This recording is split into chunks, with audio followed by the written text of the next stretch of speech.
ఈ ప్యాన్ పాడబడా ఎండాకాలం రాగానే ఖరాబ్ అవుతుంది. దీనికి ఏం రోగం పుట్టిందో.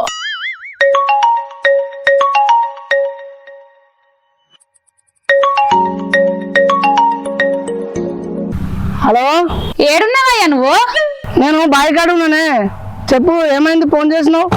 ప్యాన్ కట్టుకెత్తే తిరుగుతలేదు. ప్యాన్ తిరుగుతలేదా? ప్యాన్ కట్టుగా మంచి చేసినావే? మంచిగానే వేసిన. అసలు కరెంట్ ఉన్నదా లేదా అది చూడు ఫస్ట్. మరి ఆగు, ఒకసారి స్విచ్ చేసి చూస్తా.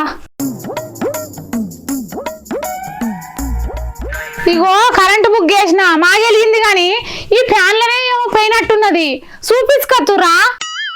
పోయినసారి ఎండాకాలంలో చేయించిన కదనే, మళ్ళీ ఏం పుట్టింది ఈ ప్యాన్కు?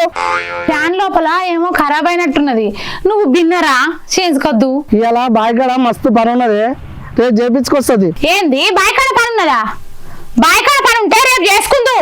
నువ్వు ఇంటికి వచ్చి ఫ్యాన్ చేయించుతురా.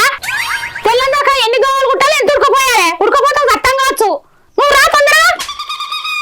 ఇదంతా ఆగనే ఆగది, నిమిషాలకు అయిపోవాలి దీని పనులన్నీ. ఇప్పుడు ప్లాన్ చేయించుకురాకపోతే ఇక రాత్రంతా ఇక ఉన్నదే నాకు జాగారం. దీనికి ఏం రోగం పుట్టిందో. తిరుగుతలేదు అస్సలే.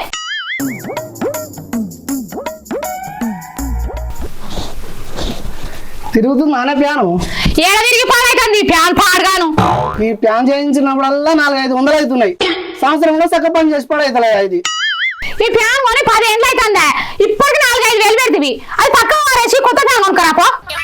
సరే, నీ ఒరుడు బంద్ చేయి, కానీ నాకు బాగా ఆకలి అవుతుంది. నేను తిన్నాక పోయి కొనుక్కొస్తా, కానీ నువ్వు అయితే అన్నం పెట్టుకో. సరేనంతి శేఖర్ కచ్చుకోపో, అన్నం పెట్టుకత్తా.